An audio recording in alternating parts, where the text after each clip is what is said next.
I've never had so much bolt-on in my life.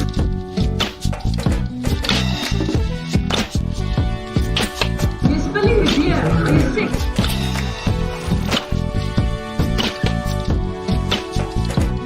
This just into the SurvivorSA newsroom.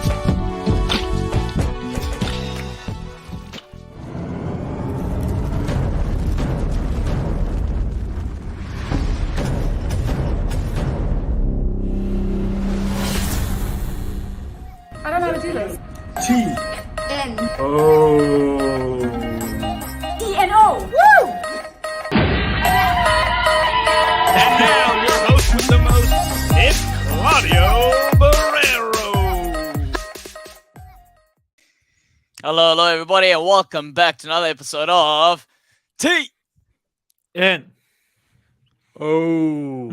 Yeah, just in case you guys are wondering there, Sean actually, he did well this time around. He got the brief from the last time. And of course, Kiran's no stranger. So for those of you who don't know Kiran, you don't know Survivor. So you shouldn't be watching our show. However, we do have a good cast here today. We've got Sean. He knows his thing. Like I said, hides under rocks. You don't know who he is. Sean, how's your following count? Has it improved since the last show? No? I haven't checked. I can only imagine. It's soaring. Yeah, that's what TNO does for you. And of course, we've got Kiran. Kiran, you want to update to the people as to what you've been up to? I know there's a special something that you've been creating yourself, but I don't want to say it too much. I want you to tell the people. Yes. So, I mean, I haven't been up to much. I'm a house husband now. So if I was on Survivor, my lower third would read house husband, which is actually a goal that I've been striving to attain. So to have achieved it at the tender age of 30, I feel very, very blessed. No, I have a podcast myself called The Self Starters. So that's been keeping me busy. And I'm also moving to the UK. So I heard that there's a Survivor UK revival, and I thought I wanted a piece of that. So I'm making my way down to London very, very soon. So thanks for having me on the podcast. Yeah, no, thank you for joining us. Getting ready for that international Survivor season that a lot of people seem to be prepping for, by the way. I don't know if it's just rumors or some people even declined this current season just in hope that they will one day play the international one. So I don't know if you know much about that, Kiran. That's the first I've heard about it. To be honest, I don't really know much about the whispers behind the scenes. But if there is an international season, that would be amazing. Yeah, so I mean, who turned it down? You need to tell me this. I mean, are we allowed to share these secrets, or is this exactly why people come into the show? Sean, should we share the secret? Do we know? Also, we don't know how reliable the sources are. You don't know? Do I know? I don't think I know. You might know, but let's not reveal that yet. Before we kick off, we do have a couple of people in the comments there. Dino has joined us, so I mean, thank you, Dino. I know you've been getting a lot of love last week. Sean just edged me out on a rock, paper, scissors, and you ended up getting the golden spear. It was a close call. But we've also got Warren, we've got Hilchard, thank you, and Alex. He said, who's this Kiran dude? Kiran, what's going on here? This is a random guy talking about being a house husband. We've got Fadil saying, what's up, Kiran? Or should I actually say that wrong? More like, aware. Right, hey, everyone. The icebreaker for today. You know we love starting an icebreaker. Would you rather have a cat with human hands or a dog with a human face? Sean, let's hear it. Always go dog. I don't like cats. So it would be weird with a human face, but better than a cat always. I'd get a cat with human hands. A cat, because cuddling a dog with a human face would be weird as shit. I wouldn't want any part of that. And would the dog be able to talk? No, because I mean, if it's a human face and it's barking. No. That's all kinds of creepy. That'd be I wonder. Are you able to teach a dog to talk? That's the other thing. If communicating wise, because I mean, the cat. Think about it. Cats slap you, so this would legit be like a 5-star if you could teach them how to high five, but also they could zap you at the same time. Maybe you get more communication out of the cat than you would out of the dog, even though the dog had a face. You could teach the cat sign language. Exactly. So I think if it's a cat, it would just be doing this the whole time. I don't think it would really care for anything else.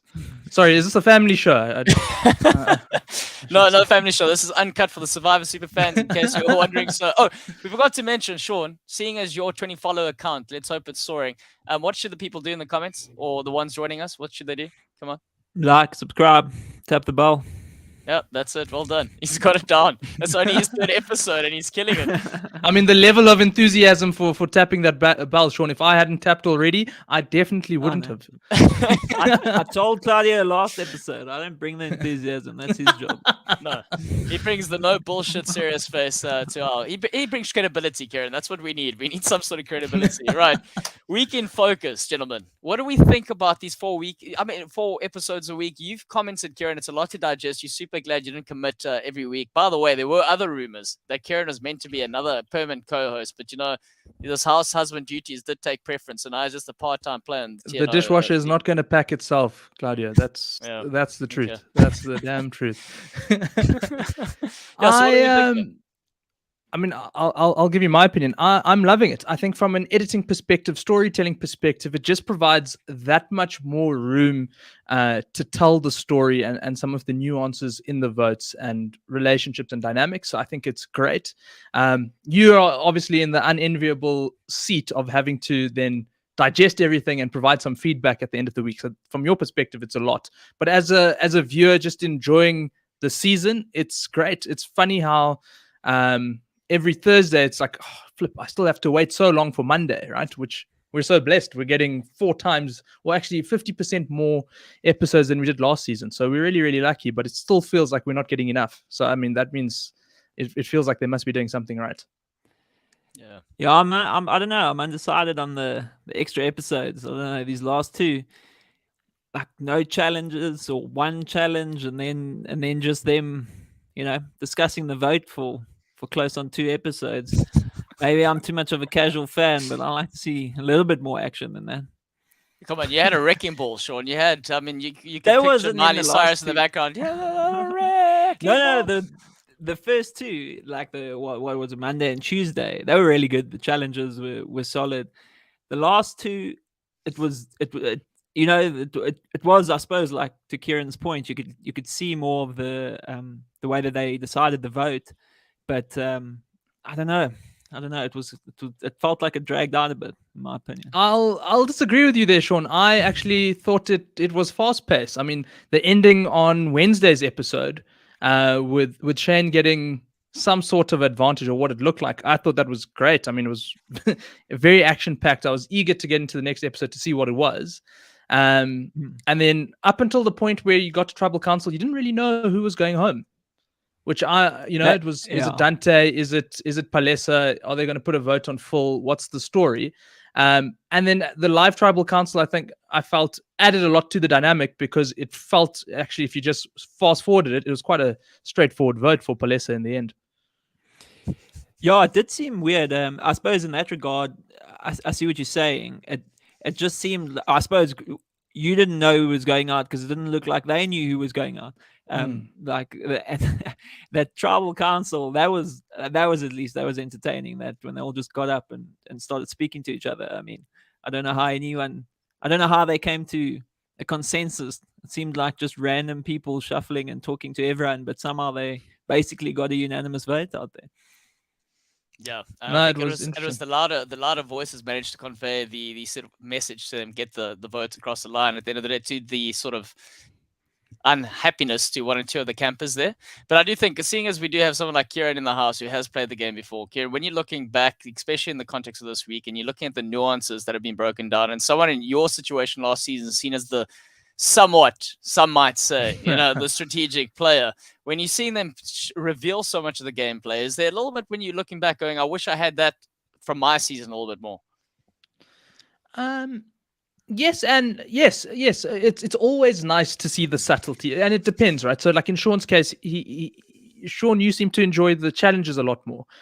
Someone like me, I like to see the subtlety and understand how the vote is broken down and all the social dynamics. Because, and Claudia, we've spoken about this at length, but a strategic player ultimately is a social player.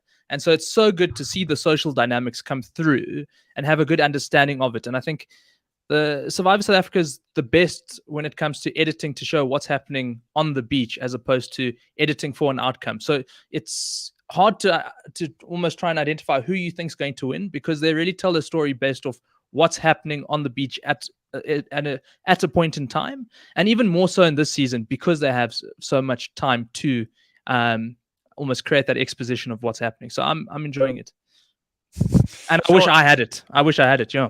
Yeah, I mean, yeah, maybe you would have been called back for this one, eh? No, what happened there?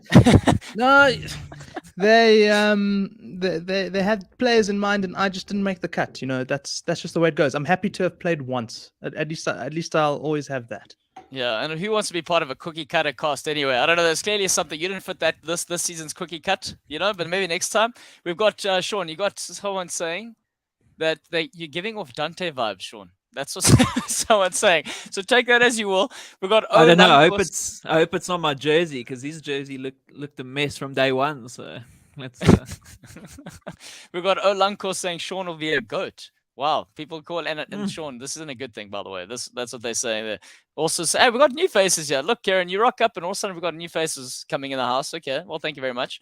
But I think it's time. One last thing before we move over to the Golden Spear sections, and again, because Kiran is here, what's your overall thoughts of the people who have been casted so far?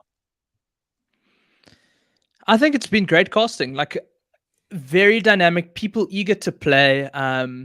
I think, 4-season called Return of the Outcast, they've found people who do have things that they want to change, or at least they've been very good in showing that in the edit, right? So everyone has a story of, this happened to me in the last season, I want to rectify this. I want to change the way I'm playing. So, I mean, even Palesa, who went home yesterday, she mentioned, she was so happy to not be playing from the bottom and to be part of a big alliance for large portions of her time on the beach. And so I think from that perspective, the casting's been really, really good. People are out there. They have, I guess, a bone to pick with the way they've played previously. They have rights to wrong, or wrongs to right. Wrongs to right. Some of them have wronged their rights. They have wrongs to right, and it's adding a good dynamic to the show. So yeah, I think the casting's spot on. Some good characters, some good strategic play, and some people who I think at the beginning were viewed as strange picks have started to show their strategic prowess as the season's gone on. Yeah, sure. I don't know. I know I asked you the previous 2 weeks, but so far, as you're seeing it unfolding, what? He's busy reading the comments. Someone said he's going to be a challenge beast. He's pictured himself participating in these challenges. Sorry, go ahead, Sean. And then again, Warren saying he's referring to you bulking up, Sean. Okay, don't worry about it. Let's forget the comments, Sean. You got people. Yeah. No, I was just whoever called me a goat, I can't take anyone seriously who spells like that. So, so that caught me off guard. I was just looking at the spelling. I was like, oh my word. Look, I think it's developed now. I'm getting more into it. Like, I suppose all the seasons. It's in the beginning. I know it's different now with the returnee cast. You know a little bit about them before it actually starts. But on a normal Survivor, it does take a little bit of a while to get into the players and find and to see who you like, who you favor, and things like that. So I think this was a bit different, knowing them going a bit before, though I didn't know all of them. But yeah, getting into it, the characters are developing. Like, to Kiran's point as well, they seem to have edited it well. That everyone has a sort of redemption story or something that they're trying to fix, obviously, because they have no winners here. So everyone's trying to fix their game in some regard. So it's definitely coming more to light in these later weeks. So hopefully it continues to get better. Yeah, and credit to Olankos there, Sean, for saying his spelling sucks. So thanks for calling him out. All right, gentlemen, it's time for the Golden Spear. Let's get into it. Get those nominations ready, because it's a very important part of the show. And it's one that Warren worked really hard on for this introduction. So don't be afraid to give it 5 skulls, okay? All right.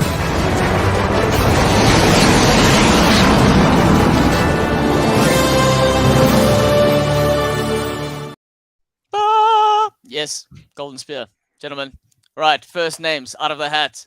Kiran, let's hear it. And then Sean, come on. What do we have? Do you want one name? Okay, if I'm putting one name out there, I'm going to put out Steffi's name. Steffi? I think she's done exceptionally well.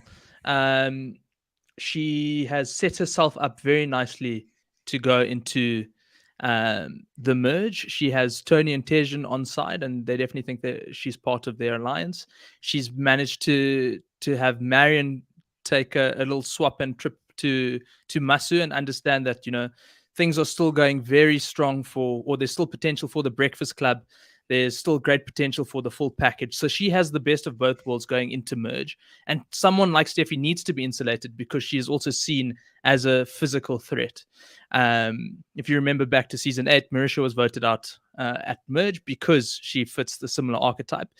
The thing that is protecting Steffi is all her, I guess, her networks that she has built up. She still has an idol. And I think she really has her pick for how she wants to play over these next few votes. And I've also, just talking about redemption arcs, I've been very impressed by how Steffi's been playing. It's a very different Steffi to what we saw in season 7. I think in one of the episodes, I think it was Teresa who had a confessional to say she was very interested to see how Pinty and Steffi would get along in the same tribe when Masu 2.0 came about. And I remember calling Pinty Steffi in season 8 and saying, Pinty reminds me so much of Steffi, and just being super abrasive. That's not the Steffi we're seeing here. So she even apologized to Pinty, which is a bit of a she had a short outburst. Yeah, but I think she recognized it within herself and apologized almost immediately. So, it's all. Pinty didn't buy it, but I mean, who cares? She got voted out. No, that's exactly it, right? I mean, it's one of those. Before you get to merge, if you don't have to apologize if you're going to vote someone out, right? Dino nearly paid the price for apologizing to Seamus. Who did they blindside? I can't even remember now. But Tevin. Yes, Tevin. After Tevin, Dino apologized, and that nearly shot him in the foot. You shouldn't apologize if you're going to get them out next. Well, actually, I mean, Seamus was still around Dino, so I understand why he did it. But I'd say Steffi is my first name that I'd chuck out. I think she's playing really well and had a good round this week. Sean, what do you think about the sort of Steffi name being thrown out here? Yeah, I think she has set herself up well for the merge thing. She seems to have strong relationships. She seems to also she's very aware, obviously, of the game. So when Tony was sort of dictating the vote and how they should vote, even though she sort of agreed with her, she was just wanted to point out the fact that no one else was given a decision. And you can see even in the edit her saying that's exactly what she was doing. So it wasn't, it was definitely on purpose, to call her out in front of the tribe saying how come you didn't discuss this with us? So in those sort of subtleties, I think that's a very good social game, because she's not, by no means alienating Tony, but just pointing out to the rest of the tribe that, listen, she's asserting herself as the leader here. So we must just everyone should just take note of that. So I think in that regard, she is playing a really good social game. Marion seems locked on her, like Meryl as well. They seem with that full package or whatever thing. They seem also really good. So yeah, I think so. And obviously, I mean, I don't know how serious that knee is. Looked like they were using all the strapping in the world to fix that up. So hopefully that won't hamper too much in the challenges. But yeah, she's a good physical threat to her. She has a good chance of winning some immunities if she needs. Otherwise, she can just rely on her social game. Yeah, and I mean, to the point that you both have touched on already, she's made huge contrast from her first game to this, or for first attempt to this attempt. So there's self-awareness there, unlike some of the other players who've repeated the same mistakes. Lankos, what do you mean you podcast hopping? I don't like that. I mean, if you subscribe to this one, then I like that. But otherwise, no hopping around. For me, the editing sort of perspective, when I'm looking at that, and it's very intentional, I think the obvious name for these 4 weeks in terms of, if we're looking, never mind redemption from last season to this season, if we just look from this first episode to where we're sitting now, the person who finds herself in the power seat seemingly again to the ways of the edit is a Tony. I think Tony's come in there. She's pulling a lot of the strings. I don't know, it's an obvious thing, but they're probably setting us up for a fall at some point. But right now, coming into this last episode, she's the one calling the shots. She's the one getting the people to make decisions. She gets people to step off the beam. And you talk about Steffi. Steffi was upset with herself for having to step off because she actually internally wanted to compete, and it goes against her fiber. But Tony managed to convince her to do that. And that was an interesting step for me. I'm going, in the beginning, it looks like someone who's very emotional, someone who's struggling with reining in the sort of emotional pools that she struggled in the first season. And all of a sudden, she's managed to get under wraps and she's sitting in the power position. I don't know what you gents think about that. Yeah, I think Tony's had an exceptional week.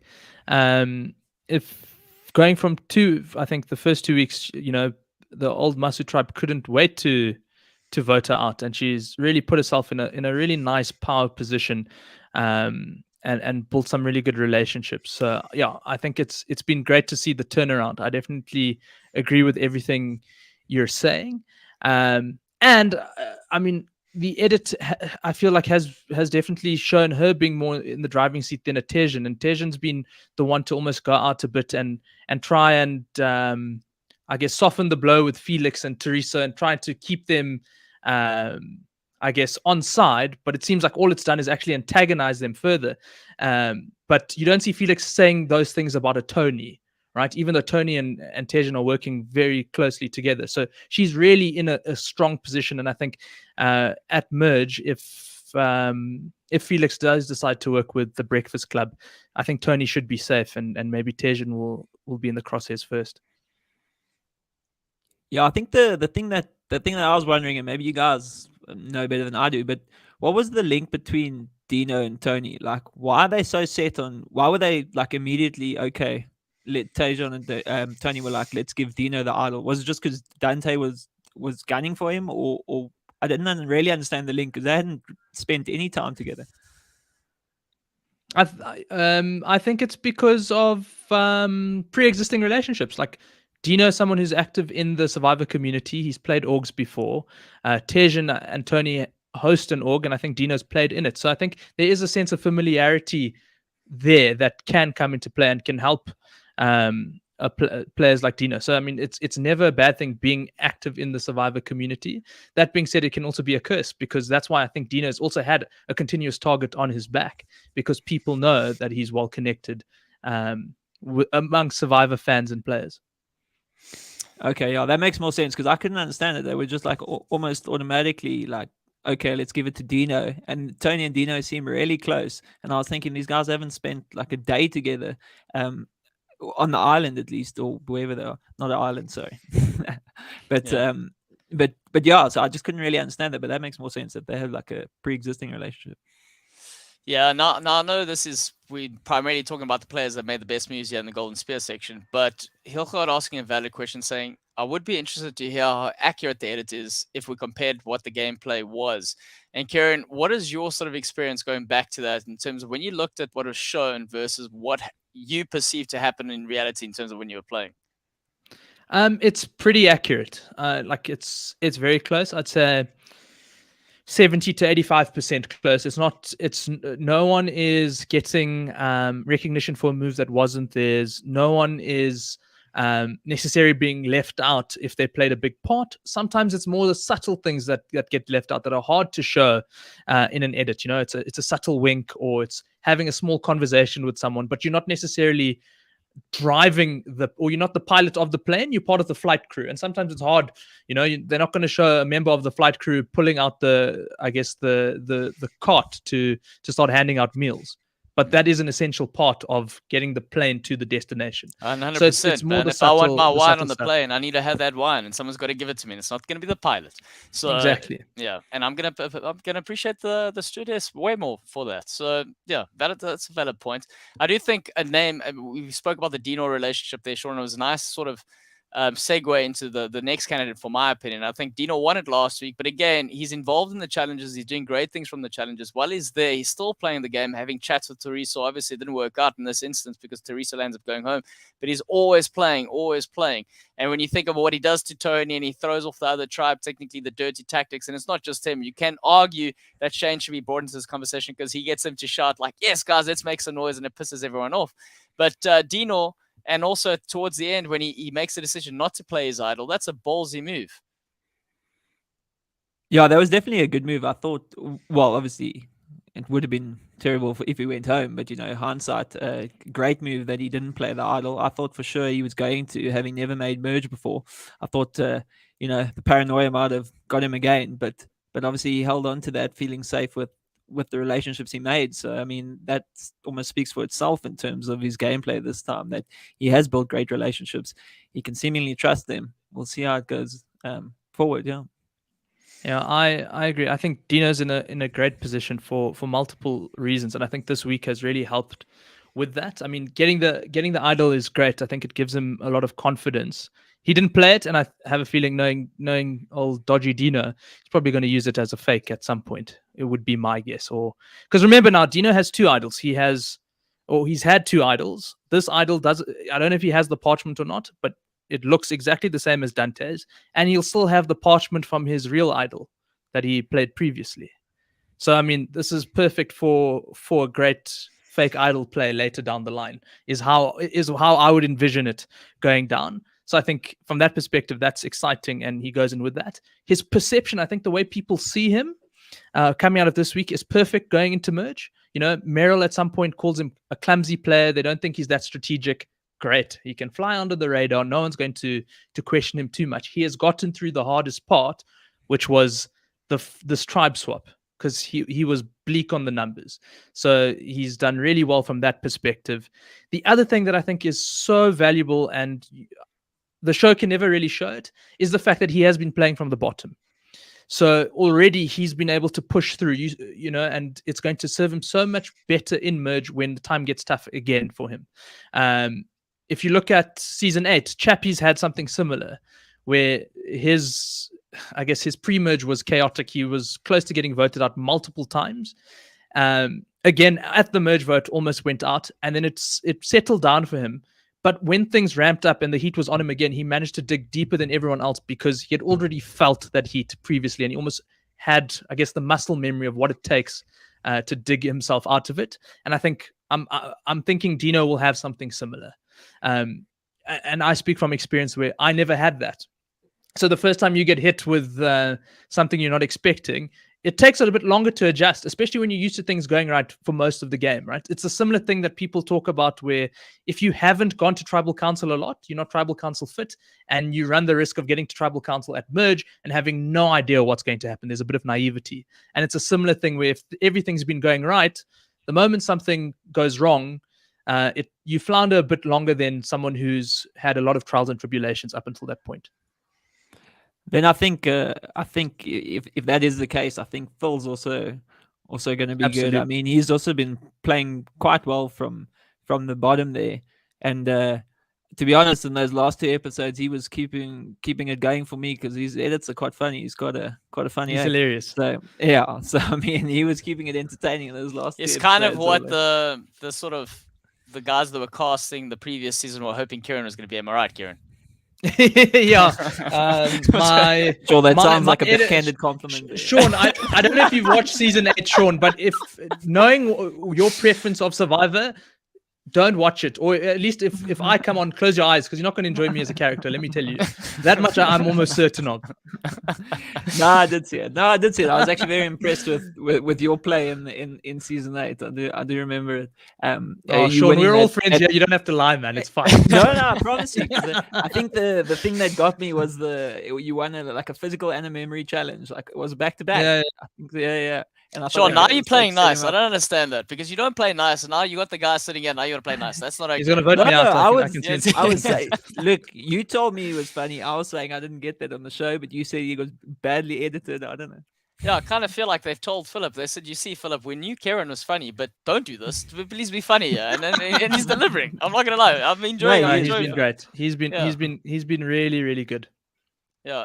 So I was gonna put him up as well for not for Golden Spear. I don't know if I'd give him the Golden Spear, but he's been playing. He's also had another good week. I'd say 2 good weeks in a row because he also found himself with Dino, not in the numbers and the tribe swap. You know, a bit of a made it through the one. This one could definitely have been voted out. You know, pre-merge here. I think him going to the outpost was quite. I suppose not lucky. Like he won that challenge, although Dino sort of gave it to him at the end. But with those advantages, I think they kind of assumed he must have something, or that no one's really buying the lies anyone's selling when they come back from outposts. So I think they were a bit wary to vote him out. So maybe a little bit of luck, although he did win the challenge. So I think he's had a good week. And Sean, I think you bring up a really good point around, no one wanting to risk of voting for someone with an idol potentially. I think the fear of not making merge was really prevalent in this last vote. Everyone was talking about having something, right? Shane said he had something. Dante said he had something. Everyone assumed Dino had something. People thought Phil might have something. So it pretty much just left Meryl and Palesa. And I think a lot of that comes down to you're that close to merge. You don't want to stuff it up. You don't want to ruffle feathers. Palesa was playing down the middle. Safer vote to go for. Let's all just get to merge. We can continue the infighting at a later point. And I'd love to hear from the players if a bit of that psychology was coming through. It's like, I'm this close to merge. I'm not stuffing it up. Yeah, I think that vote went perfectly for Felix because you could see him debating, he even said like going to tribal council, lines are going to be drawn here. I'm either going this way or this way. Then suddenly we're voting Palesa. He must have been like, this is amazing. This is best case scenario. I can make my decision after merge. So yeah, Felix and Steffi are in a similar boat from that perspective. So I think they're sitting pretty. Yeah. And just on your point with Phil, I agree. I think if him and Tony had managed to get Shane voted out and got half of an idol each, I'd have to push him up in my list for Golden Spear. I wrote it down: Steffi, Tony, and Dino. So I'm glad to see that we've all come to a similar conclusion. That's great. Some big names, but the thing is, will we come to the same conclusion? Those are similar, but will we have the same one? And in the comments before, we're going to discuss one more topic before we move on, but please put your final nominations there in the comment section. Let's see if it will sway us before we do our countdown. But is there anything else we're forgetting? I know we got some strong candidates there. I know in the Felix case, how quickly the game changes and he goes from being bottom to being into a situation now going into merge where he's, meeting up with these old allies. And it's going to be interesting to see the friction. We'll chat about that in the Storms Brewing. But is there one last name that we need to chat about? I think the only one from my perspective is maybe Meryl. She seemed like she was on the chopping block. And I think, to be honest, what might have swayed her is when they all got to speak, because I think then obviously she once they were all talking, I think she has a quite a good social game. Obviously everyone's recognized that, so she does have a good social game. So I think once she started speaking to everyone, then suddenly Tony telling everyone to vote Meryl, I don't think they were going to do that after they'd spoken to her. So I think she did well in that regard. She also had that advantage that she was also quite brave not to play. So I think she had a decent last episode, to be honest. And she's also set herself up well for merge. So I think she's also had a good week. And Jeremy James agreeing with you, saying Meryl for Golden Spear for getting Palesa when she was at risk. And I think that was a situation, like you said, Kiran, it was either going to be Palesa and it was going to be Meryl. And it was the two people that had nothing in terms of protecting them technically on paper, whose names were thrown up in the air. And it was Meryl who came out on top. And what is the difference there between the Palesa and Meryl situation? Why is it that she came out on top and not Palesa? It's a good question. I think Meryl had people rooting for her. I think what people are, or what the old Masu or the current Masu are probably unaware of is both Felix and Steffi are playing double agent, and they're still trying to decide who they want to vote for. So it is in both their interest to push a Palesa vote, right, and to almost try and ensure that vote goes through so that they can keep being a double agent, or they can defer having to make a choice up until merge. And I think that's really what saves Meryl. It's her relationship with a Steffi, with a Felix, that has won the day. Whereas Palesa was playing in the middle, and the thing is, she was very non-committal. I mean, throughout this week, you hear her saying, I want to work maybe with Dante because the power lies with Dante. Then it was, I actually think I'm going to work with Dino and Phil because the power lies there. And she's saying that, but I also get the sense that that's what the players at Yonta were feeling. Because it just looks that Dino and Phil, and I know Palesa spoke to them quite a bit, it always felt like they were holding back a bit of information from her. And that makes me feel like there was a sense of like, oof, it feels like Palesa's playing both sides. And that was a very intentional thing from Palesa. And maybe she just didn't do it as well as Meryl, who I think is very good at. So Meryl had the extra key to unlock that level of closer connection than what Palesa seemingly was holding out on. That's the difference, that extra key. Mm-hmm. And I think also, if you just look at the numbers, there are more Season 7 players around than Season 6. Yeah. That also helps, right? So it's like Meryl hasn't been on a tribe with Felix, but Felix knows her from Season 7, and Felix has a relationship with Dante, who has a relationship with Meryl. In Palesa's case, it's only her and Tony, and they never worked together. Or I can't remember if they worked together in Season 6. Yep, that's valid. Right, Jen. So you ready to count down? I'm going to count down from 5, and you're going to say your nomination. I know Dino, just in case anyone's watching the comments or listening to this, but he is saying Steffi for Golden Spear, just in case. We don't know how much weight Dino has on TNO, sort of in our chat, but I mean, he does say Shannon Gus wrote an article for Template that was so accurate. So if you guys want to go check that out and see what Shannon Gus has to say about Steffi and why she deserves the Golden Spear, and it's also nice, Shannon, that you're writing about our Golden Spear in your Template article. But thank you, thanks, Dino. So gonna count down from 5. Okay, 5, 4, 3, 2, 1. Drum roll, and the names are Steffi. Yay! So much Steffi! hesitation. Yeah, well done, Steffi. Congrats on winning our Golden Spear. It is a coveted award, as Kiran will tell you. I mean, they all fought for it last season. Am I right, Kiran? Absolutely. Right. It is now time for what, Sean? Do you want to do the introduction? For the wooden spoon. Yep, it is. Why do you still have a metal spoon in your images? Don't ask Claudio. me, Kiran. Ah,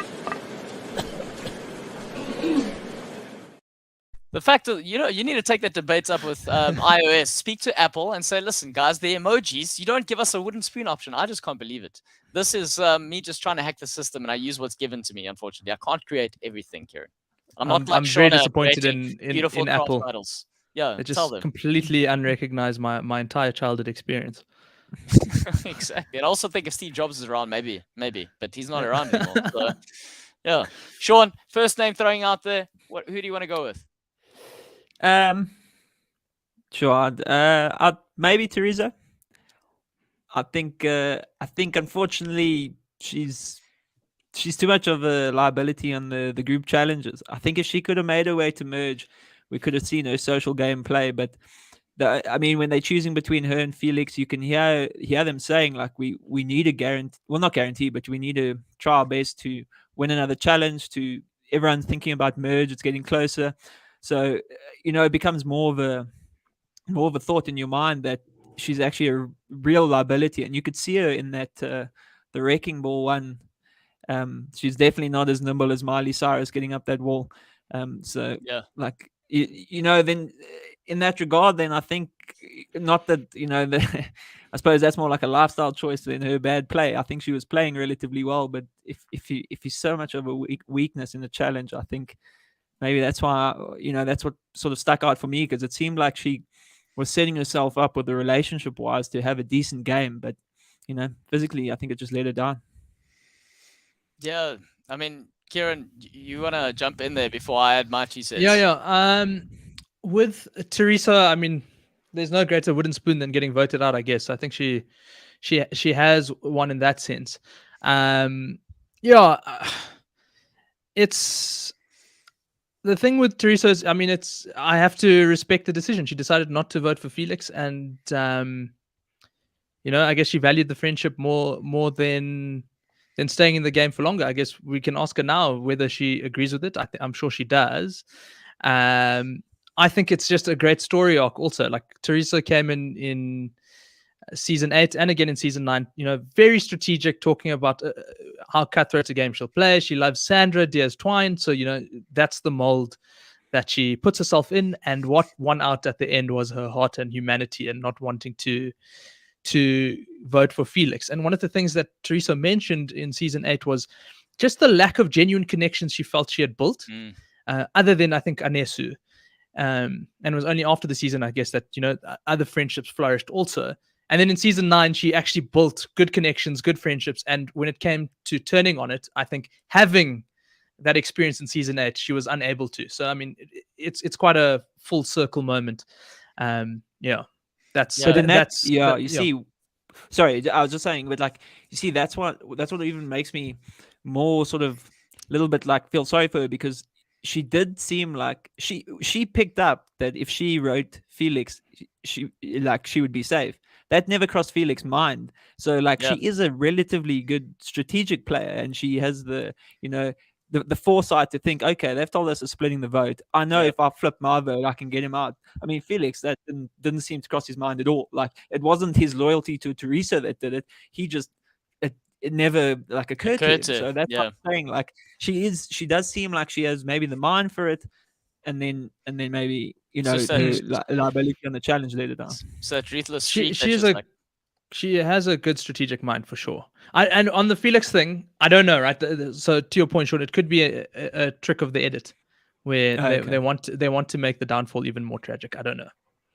could be. Dino, can you Shed confirm some or deny? light. Yeah, please shed some light there in the comments. He's being a Palesa here. I don't know if you saw how well it worked for Palesa, Dino. I mean, you were there to deliver, but you're playing double agent. But if you want to share some information, we're happy to take that on board. Yeah, but yeah, the Teresa thing is an interesting one. To your point, huge growth. She struggled socially previously. She made those connections here. The problem she was having, and she would have been in my Golden Spear section had she done that Felix vote and gotten him out 100%, because that no one was thinking about, according to that edit. We don't know. But at that time, what we saw, no one was thinking about that. So credit to her picking up on what Tejon gave her extra information, or the currency, so to speak, within the game. But the downfall was that ruthless streak at the end of the day. And I think her biggest issue as well was she was aware in terms of the social play, in terms of how to make these moves, but just forgetting that she was trying to portray this image that she wanted to be a goat. And that's to your point, Sean. In the challenges, she was probably too much of a goat. But the thing is, people still saw how strategic she was. So she wasn't very good at doing that. Whereas the Kalani is playing that goat move where people know we're going to take this lady with us to the end no matter what. So she is a safer bet because she's not going to be thinking of things behind your back, possibly working with this one. Because now all of a sudden, we've got Teresa's going, she's building social connections, and she's a huge thinker of the game. So that's a lot more dangerous in terms of I want to work with someone. Even though the other thing to her game that was even more outrageous was that she was choosing to play from the outside. Now, and this is when I'm looking at a lot of the players, is they're overestimating the game that they want to play in terms of coming in. Yes, it starts off slow. They want to be cautious. But I think Teresa's given too much work for herself here, going, I want to play from the outside. I want to be sort of someone's number that they take me with and then start making the moves. But the problem was she wasn't good enough to disguise the fact that she is actually a very good player. That was her downfall. Yeah, look, I mean, if that's an act that Kalani's doing, she's doing it really well, because it doesn't seem like she's thinking about the game at all. She's just like there on the beach. The only thing I've heard her say is who we're voting for. Like, that, I mean, and also she had that little, freeze up in the challenge as well last week. So, I mean, I'm not sure what's going on with her, to be honest. She's a very difficult one to read. But yeah, I think that might have been the case, that they definitely saw her as a threat post-merge where it's individual challenges. She's not... no one feels like, okay, you're letting the whole tribe down, because obviously once it's after merge, it's individual games. So I think if she made it to merge, she had a good chance of going a lot further. But yeah, Kalani is definitely playing, if that's a role, she's played it well of and being that's the go-to. But you're right though. Had she made it to merge, could you imagine? No one would be looking at her for the challenges or anything. They'd be like, yeah, we can work with her. We're going to keep it at arm's length up until the point that maybe she finds herself in a really strong position. So it is quite unfortunate for her just falling short. Sorry, Kiran, you wanted to go ahead there. No, so I like Sean's comparison with Kilani, I think is a great comparison. So I mean, if you look at the episode, I think it's the episode that Pinty goes home. I think it's called Flat Out No, which is exactly what Teresa said to Pinty when she's like, let's get rid of Steffi. And if Teresa wasn't an active strategic player, she would have just gone with the flow. She would have thought, let's just keep original Yontao strong, as opposed to cannibalizing one of our own. Let's get rid of Steffi. She's a challenge threat, whatever. And if I look at a more passive player, they're not going to say absolutely not. They may subtly disagree, or they may go and say something to the person who's potentially getting voted out, but they won't actively put their foot down and say, we are definitely not doing this. So yeah, I mean, I think Teresa wants to play a more passive role, but I think she's just has too much of a strategic head for the game and finds it difficult. Yeah. Before we mention the other name, we've got Hilgard saying, outside the Golden Spear and the Wooden Spoon, can we give Tejon the balls of steel for telling his alliance they were wrong to vote Palesa out at Tribal? That was a moment where I was like, everyone's just like, bro, really? Come on now. What are you doing? I don't know. Yeah, that confused me. I didn't, because he didn't really say anything other than like, I'm not happy. Like, I don't know. It seemed like a weird move. Well, I don't know. I don't know what he was trying to achieve by that. It was the Emperor's new clothes moment, right? Where he's calling a spade for a spade. He's like, the Emperor is naked. Why are we all pretending there's clothes here? I mean, it was very astute of him, and it was definitely brave to be like, guys, We are cannibalizing one of our own, and he even says something to that effect. Not necessarily the best place to do it, especially where you can't change the narrative, right? And now people are keenly aware that you've noticed this. It's more one that I guess if I was in his position, I would seethe in silence and go back and try and understand what's the lay of the land here. So yeah, I think it's definitely the height of, I guess, the moment and I guess emotions on high and starvation and stuff that he spoke up.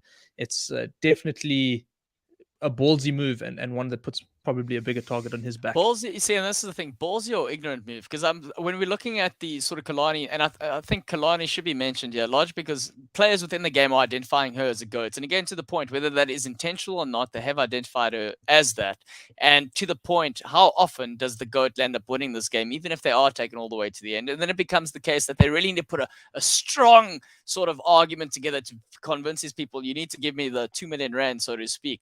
So in terms of Kalani being out there, I mean, there was a moment where she picks up a read on Tony, and I think that was quite insightful from the edit, where had they not shown that, would have gone, well, no, she's a complete goat. But she picks up on her emotions going, no, there's a tell there. Tony's over-exaggerating this, therefore she is lying, which kind of gives us an indication that, yeah, she is playing this game, but extremely low-key. But the question I want to ask both of you, gents, is, in terms of the other players, is this a very smart move or is it a bad move? And again, should she be included in the wooden spoon for that? Is this Kilani?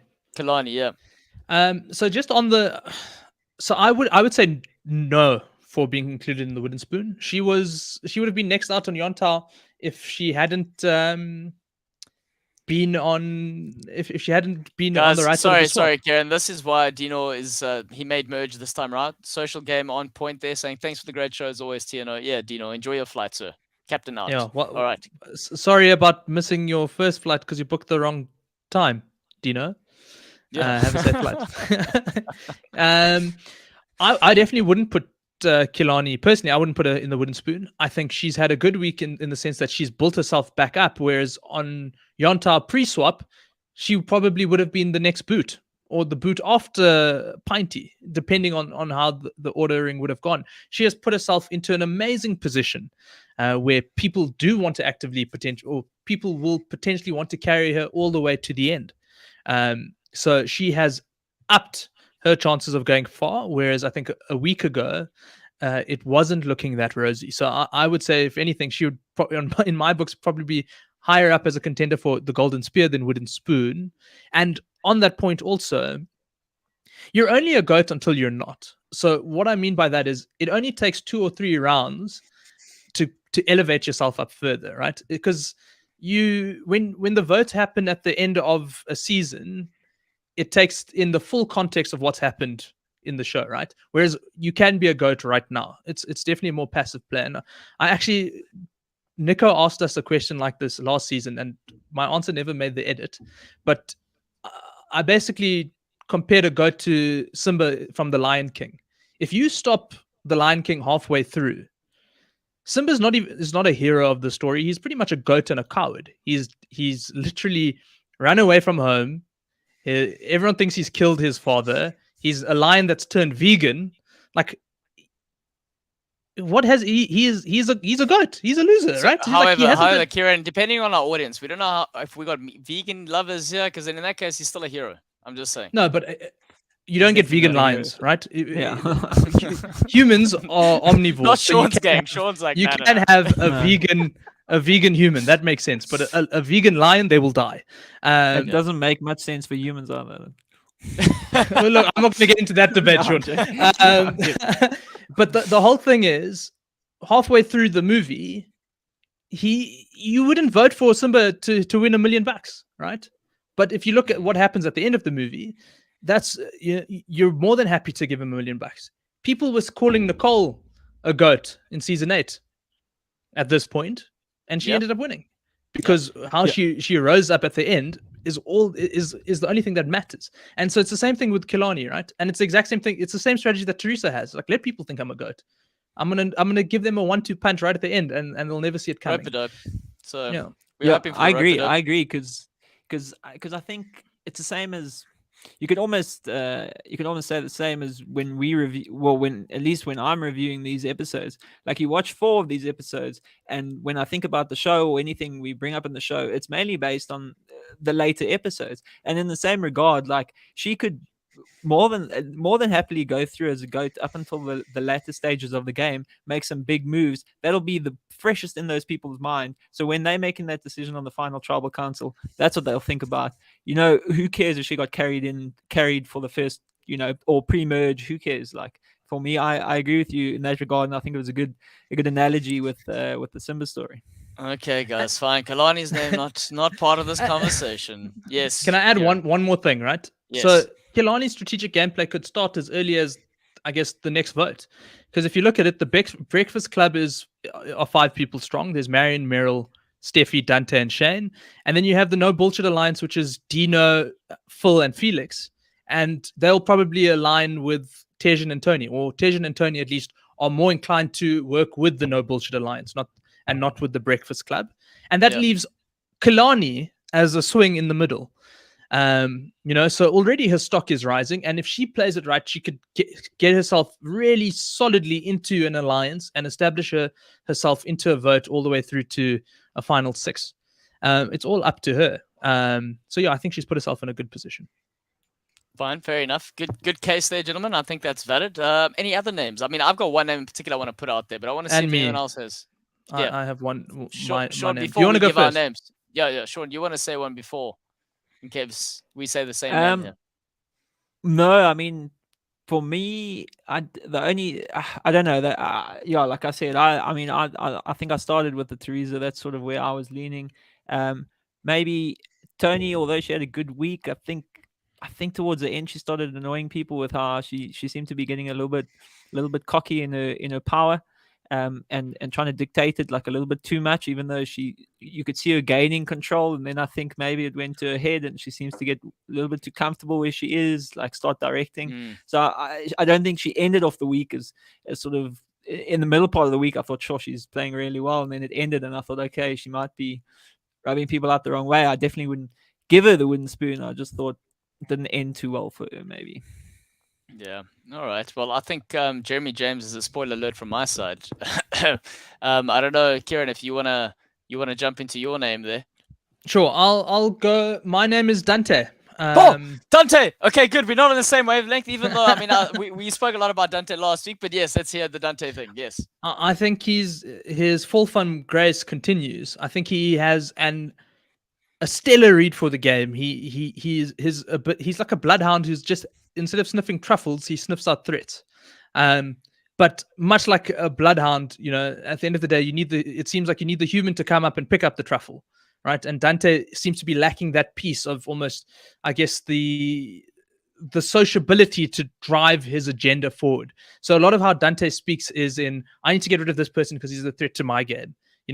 As less so about speaking about the impact on, I guess, the collective. Yeah. And he gets quite abrasive when people aren't listening to his opinions, which I understand because his reads and opinions are very strong. It's just, I guess, the way he delivers it that seems to cause people not to listen as much, and then that causes him to get angry. And for me, the reason why I think a contender for the wooden spoon is the loudest voices of who wants to get rid of Dante are within his own alliance. And it's becoming louder and louder. And I mean, people like Dino and Phil are almost like, okay, are you guys lying to us? Just to make us feel comfortable. But Marilyn is being genuine. She doesn't want to work with Dante post or getting into merge. So I think for Dante, his stock is falling. Another reason is he showed the fake idol that he had. If I was him, I would have hidden it and used it later. Now everyone knows Dante has a real fake idol, and if he pulls it out again, people are going to call his bluff. So you only have one chance to bluff. He shouldn't have showed it. He should have done what Dino did. The other thing, and another reason why I'm putting his name out instead of Shane, is that he's a challenge beast. So he will be viewed as much more of a physical threat going into merge than anyone else. And so people now don't want him because he's hard to work with. They know that he has some tricks up his sleeve because he's shown them, and he's an active threat, and he's gone and taken out all the other male targets who he thought would be physical threats above him. So yeah, I think he's in a bit of a precarious position. So that's why I'm giving him the wooden spoon, because on the opposite end, Steffi, who is seen also as equally physical, has managed to insulate herself quite well. Yeah, fair I enough. think Sean, the bluff- you're saying Dante's Okay. stock has fallen like your NFT, Sean. Then it's worth nothing. But in terms of Dante's bluff, he played it so well up until revealing it, because I suppose it's like poker. You just don't show your cards if you're bluffing until you have to, because he played it really well up into them. You could see he didn't get one vote. They didn't even consider him. They were like, Dante's got something. Dante's got something. Let's not vote for it. So in that regard, he played it well. But I agree with you. Don't show it. Yeah. And Sean, do you know how much better it would have been? Because immediately after he shows it, Shane shows his fake rock. So everyone knows, okay, well, Shane was obviously lying. People probably wouldn't think that Dante and Shane were both lying, like using the exact same line. And on top of that, I just saw someone said I have a good read of the game and I've gone blank. Thank you so much. He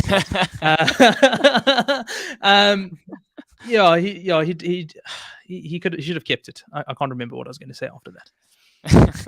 Nads, thanks for throwing Kiran off his game in terms of our performance. So yeah, he's going to get the wooden spoon just now. Damn it, Kiran, be better. There's one name I just want to throw out there because we haven't seen anything. No, but wait, Claudio, you didn't tell us. You didn't tell us why you nominated Dante. Did you tell us? No. That was all Kiran. My nomination's coming. Yeah, but I'm not in disagreement with Kiran. With Kiran, I think Dante's name deserves to be out there largely because it's the same theme that carried over from last week, and he's just struggling to reel it in. It's the social aspect that's really killing his game.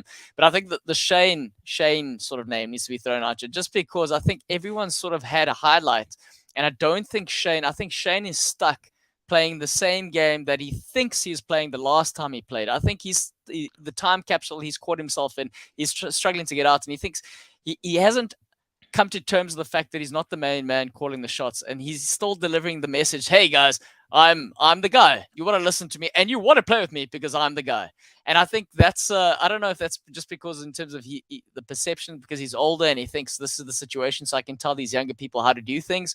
I'm not sure what that is, but his self-awareness within the game and within what's happening around him is lacking, and I think that's where he's falling short, in my opinion. I agree. I think his reads aren't necessarily there. He's quite abrasive, and he speaks on behalf of people without double checking whether the person he's speaking to can almost go and triangulate whether that's correct. So I think he told Dino that, or was it Dino? He told Dino that Meryl sent him to send some message about who to get rid of, and Dino's like, well, I don't believe this. No. Kind of thing. So yeah, he is making a lot of gaffes, and people don't seem to be enjoying him. It almost feels like Phil wants to get rid of him just because he doesn't want to be around Shane, as opposed to any sort of strategic reason. Yeah, that's a huge blunder. I mean, like you said, the triangulation, it's getting lost like the planes of the Bermuda Triangle. Those messages, it doesn't help. Sean, what do you think there from a Shane perspective? I mean, is there anything positive that I'm missing that I haven't seen from in his game that we've seen today? No, not really. I agree. He seems to be coming across really badly. People are getting annoyed. He's like portraying this, like, I don't know, sort of arrogant, listen to me, I'll get you far. But he really has no sway or connections. It doesn't seem like anything strong. The only thing I thought was good is he realized in the latter part of the thing, or just before the merge vote, that he was on the chopping block. So he went to find that idol, or what he thought was an idol. Thought that was at least, showing some sort of understanding of the game and trying to do something about it, not just sitting back and letting it happen to you. So he did go out, he found it. Fortunately for him, he couldn't use it, but that was the only really thing. And then he had kind of the parchment to play as a little bit of a bluff. But other than that, no, I don't think he's playing a good game at all. I think he thinks he's better at the game than he is. But guys, Tato's saying Shane's read is poor. He says, I think it's because of Marion, and Marion gives him comfort. But that's exactly it. He genuinely believes And again, it's testament to the game Marion's playing along with Meryl, and he believes these people are in his pocket when he delivers the message. You just know what type of guy he was at school. He'd go out there. There was a fight that happened over there, and he saw it, and he went around saying he was the one landing the punch, and he protected so and so. But even though the fight happened, and he was watching it at a distance, I think that's the sort of guy he was at school. I don't know that, Kiran. Yeah, and maybe now my desire to give Dante the wooden spoon is coming out. The interesting thing, right? The interesting thing is no one in Shane's alliance is bad mouthing him. If you think about the confessionals, we've only heard from Dino and Phil, whereas Dante has members of his own alliance talking about him. And on top of that, I'll ask the both of you: if you got to merge, who would you want to vote out in this exact scenario? Let's just say you're now a member of Salon. Would you rather put your vote on Dante, or would you rather put your vote on Shane? Yeah, Dante. Dante's a given. Physical threat. He's abrasive. You can't work with someone like that. Even though for some reason Felix and him have like a special bond. I don't know. Maybe Sean, seeing as you playing the Dante game in sort of our show here, would you be able to work with the Dante? I think probably, yeah. I think that you see this man. I know. But the thing is, he doesn't like the fluff, Kiran. There's no fluff for Sean. Okay. I don't think that would annoy me as I think Shane would annoy me more. I think Dante being a little bit abrasive and calling people out and I told you so. Okay, cool. Like at least he's having good reads. Shane with his demeanor, I think would annoy me more. So if I had to pick someone, sure. It depends what part of merge, I suppose, because you definitely, if there's some sort of physical challenge at the end, I kind of still back myself, but he's definitely a physical threat. Sean, I backed myself and then I got whacked with chappies in my face. Right, and on that note, with the chappies, we're going to count down from 3 and we're going to give our wooden spoon. Are you ready? 3, 2, 1. Dante. Sean didn't want to give that. I didn't know. I still think. I heard a Dante Riso. Yeah, exactly. That's the thing. I still think Teresa played worse, and she got voted out. So Dante's still there, but I'll argue this time majority rule. All right, guys, we're going to move on to our next section, and that is the skull rating. That is what we viewed the week of the episodes and how well we thought it was. Obviously, if you give it 5, that's a 5 out of 5. That determines how good it was, and anything in between just shows us what we really think. All right, so it is about that.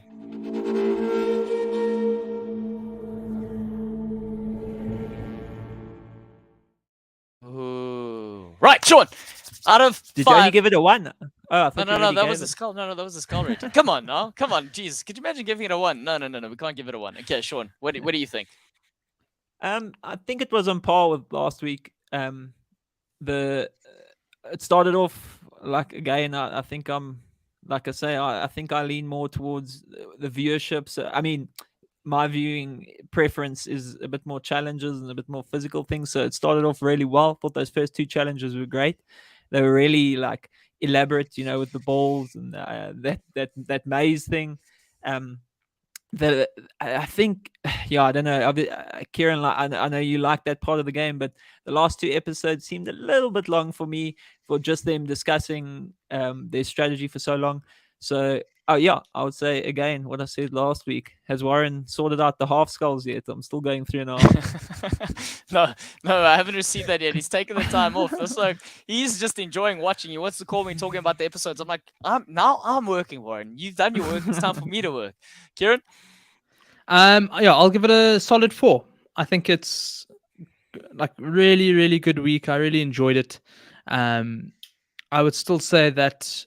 I think the first 2 weeks, I enjoyed them slightly more than this week. Nothing in particular. It's weird. I think I'm one of the only people who don't like live tribal councils. I find it very frustrating to watch. And so I think that's probably the reason I think that it sticks out a little less than. What do you mean? Sorry. What do you mean live tribal councils? You mean they show the whole thing as opposed to no? So where the vote almost everyone gets up and starts conspiring together, and it's like the vote is changing at tribal council. Oh, okay. Yeah. Yeah, no, I must say I'm in agreement with you there, Kiran. Like it's fun for a time being, but for it to be the whole tribal council and for a decision to be made when you know exactly nothing. I mean, I suppose it leaves it up in the air, so it makes it somewhat intriguing, but it isn't as fun because you want to see, to that point that Larry always says, what makes the show great is the sort of hosting part where it's a talk show, and you want to see that talk play out, and you want to see the whispers, and I think that's where it gets lost a little bit. So I'm in agreement there, but I think overall, if we're looking at how this thing was edited, and again, this is where I look at it. Like everything is very deliberate. Like in terms of the conversations that happen, in terms of what their next scene is cut and who they're pairing with, what happens, and then again the challenges. I've thoroughly enjoyed it, and I think in comparison to all the seasons they've done previously, and this is going to be a big shout. It's not going to affect my skull rating, but what I am enjoying is I'm going to be bold enough to say I do think this is the best one they've put together, they've packaged, and I think it's the one where all the players are actually delivering. In terms of even the fact that we're talking about Kalani, people saying she's a goat, but is she a good goat? Is she a bad goat? Is this a bad thing for the show? You know, and I think that's a positive for me. And the challenges, I do think they've gone above and beyond in terms of the sort of challenges they've thought of, the production, building the sets that they've built. And I think that for me, I mean, you got to experience it, Kiran, in terms of when you play it out there and living it for these players. It must really put them in this world that, you know, you're not in otherwise. It's different playing Monopoly at home and then you're playing with your little house pieces, but being in the set where imagine running down a street with all the houses and you're actually trying to buy these houses. And this is what they've production have done for these players. So from my perspective, that's where I'm really enjoying it. And again, to Sean, I know Sean, some of the challenges, you like all the challenges. And when you're comparing it to the Aussie challenges, your brother's more of the Aussie fan, but that's where I'm sitting. So I think, in terms of giving it out of 5, are we all? Can we all settle on a number that we're all happy with? I'll round up for you guys. Okay, he'll But I'm round making up. too many concessions this episode. Jeez, Karen, that's testament to you because you've had an influence on Sean. Sean doesn't budge with me. Maybe I don't know what I'm. Sean, if it doesn't work out with Dante, you and I can work together. There we go. Also, I saw Dante also has a podcast, so maybe I'll leave Claudio for him as well. We can. Oh my goodness! I You need the think a balance, plan Sean. is brewing here. Oh, jeez. Yeah, it's we're moving towards the next session of the brewing, but yes. So it's time for our skull rating, and it will be revealed right now. There we go. No sound effects for that one. Warren, you still sleeping? 4 out of 5 skulls. Right, gents, it is the last section of the show, and this is where we make the predictions as to what is coming, and it is called Storms Brewing.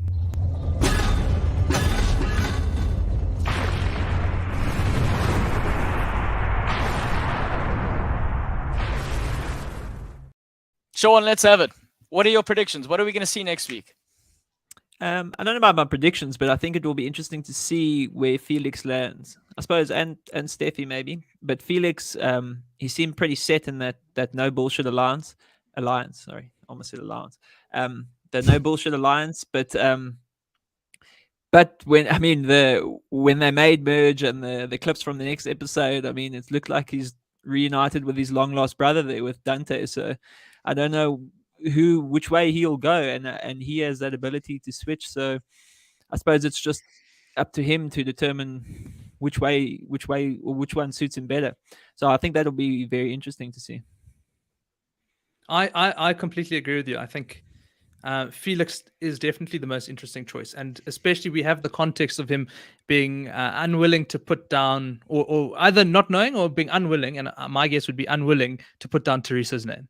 So there's an element of sentimentality towards him, and I wonder if that's going to impact how he views the alliances going forward. Because if on paper it makes sense for Felix to align with the no bullshit alliance, and then Tejan and Tony, because if he can manage to get rid of Dante, that's one person that's upset with him. However, if he sides with, and the rest of the Breakfast Club aren't really upset with Felix because they didn't really have a relationship with him. Whereas if he sides with Dante, he has the whole of the No Bullshit Alliance being upset with him. And Tejan and Tony, who, I mean, voted against him, but have been trying to extend the olive branch. So I wonder if there'll be a bit of emotional exposition that comes out, because it seems like an easy choice on paper, but Survivor's not played on paper. Yep, that's true. I mean, if it was, you would have made it to the final there, Kiran. Yeah, sure. No, I was Knife to the heart. That is a I suppose it's a difficult one to think about, because I get your point, but then you could maybe he looks at Dino and Phil and thinks these guys are too tight. They're not going to take me to final 2 because they've already said it's a final 2. I think they said in the first episode. So now he goes, okay, well, in reconsidering this, okay, now I am going to piss off more people, maybe, but I know I'm super tight with Dante. So if we can get close enough to final 2, I'm maybe more confident that Dante will take me to final 2. Then I might get left out with Dino and Phil. So it's also something to consider in terms of pissing people off or who you tighter, Yeah, and Dante makes a great human shield, right? I mean, he's a physical threat.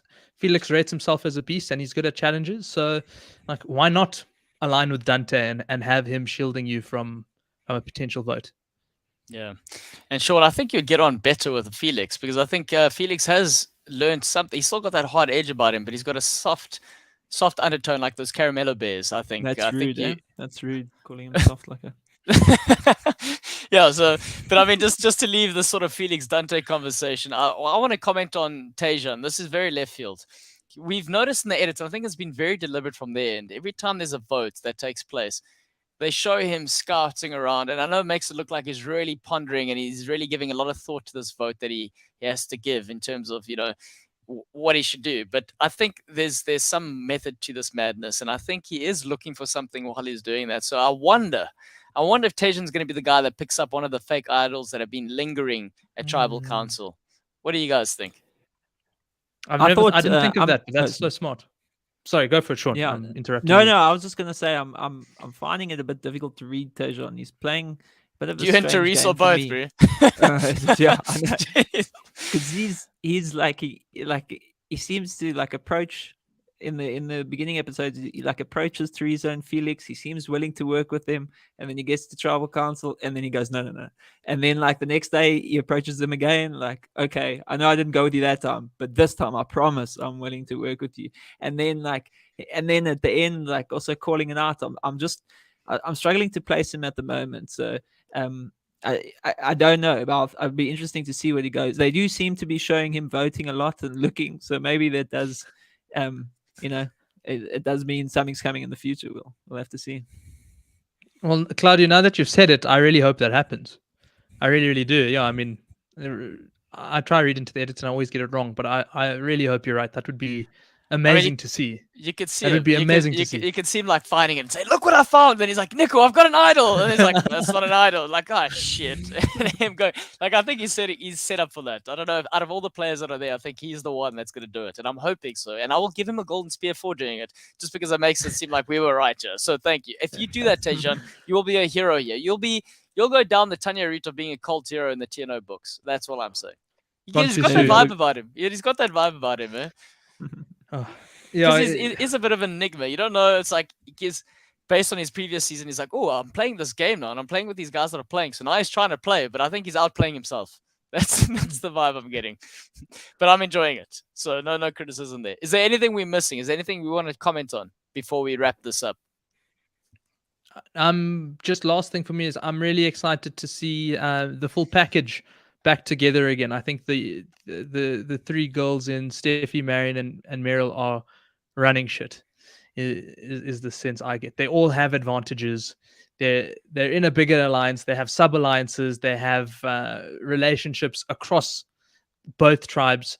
So yeah, I think they're going to put out some really, really cool work. So I'm excited to see how they do it, how long it takes before they start cannibalizing each other, and if anyone's going to start noticing that they say full package a lot. No, I think that was a giveaway, actually. I think there should have been a wooden spoon moment. I think when they receive these sort of merge buffs and they start screaming it out loud, full package, yeah. It becomes a bit, that was very overt. Now, they could have gotten away with it to a certain extent because everyone's just so happy that or more relieved that they made it to that point. But I think they created too much. There was a specific focus where the editor was going, look at this moment happening. And everyone was like, yeah?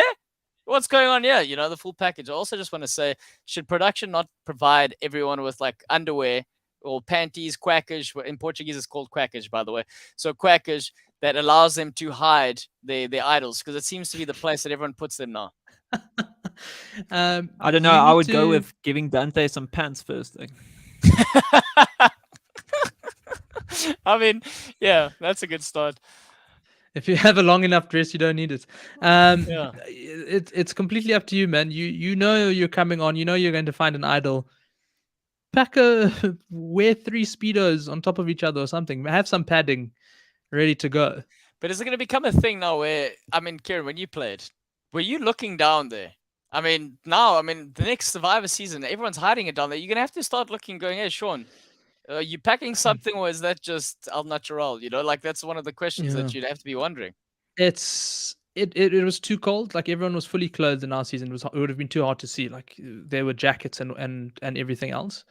Though that being said, like on day 1, I saw Dino had that idol of his because it was sticking out his pocket, and I was like, "This guy, what is he doing? Why am I seeing the idol sticking out of his pocket?" So yeah, you always look, but yeah, you try not to look at someone's crotch for too long.